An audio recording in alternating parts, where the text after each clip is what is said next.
হাসিয়া ভাসিয়া উতলা হাওয়ায়। পরাণ সিনেমার মাধ্যমে প্রথমবার জুটি বেঁধে হইচই ফেলে দেন জাতীয় চলচ্চিত্র পুরস্কার প্রাপ্ত চিত্রনায়িকা বিদ্যা সিনহা মিম আর উঠতি নায়ক শরীফুল রাজ।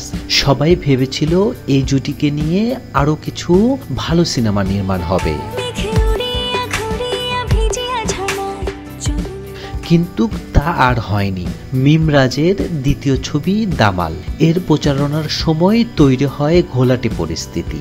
রাজের তৎকালীন স্ত্রী আর এক জনপ্রিয় চিত্রনায়িকা পরিমণি আঙ্গুল তোলেন মিম আর রাজের সম্পর্কের দিকে। মিমের বিরুদ্ধে পরকীয় অভিযোগ তোলেন পরিমণি। মিম বরাবরই শান্ত মেজাজের মেয়ে, ঝুটঝামেলা জড়াতে একদম পছন্দ করেন না, ফলে তিনি পরীর এসব অভিযোগের পাল্টা কোনো জবাব দেননি। এমনকি রাজের সঙ্গে এত সম্ভাবনাময় একটি জুটি তিনি আর সামনের দিকে এগিয়ে নেননি।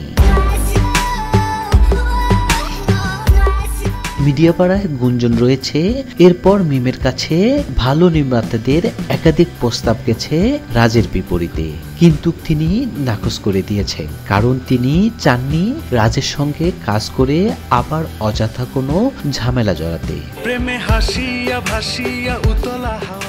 এই ঘটনায় দুই নায়িকা মিম আর পরিমণির মধ্যে যেন মুখ দেখা দেখি বন্ধ হয়ে গিয়েছিল।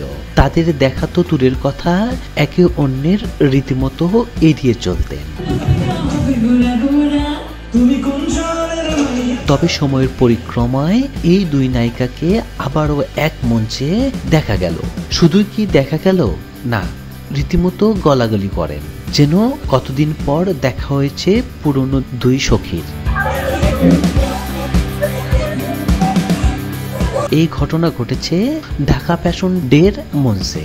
দুই নায়িকার র্যাম্পের মঞ্চে হাজির হন সুপারস্টার শাকিব খানের সঙ্গে তার ব্র্যান্ড হার্লিনের প্রচারণায়। সেখানেই মিম পরি মেতে ওঠেন খুনসুটিতে, একে অপরকে জড়িয়ে ধরে আনন্দ ভাগাভাগি করে নেন।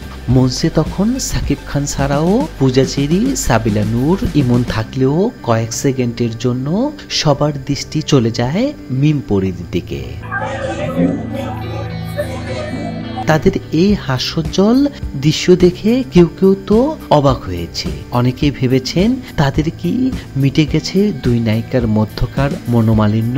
হতেই পারে এমন, কেননা যে রাজকে নিয়ে তাদের বিবাদ সেই রাজই এখন আর নেই পরীর জীবনে।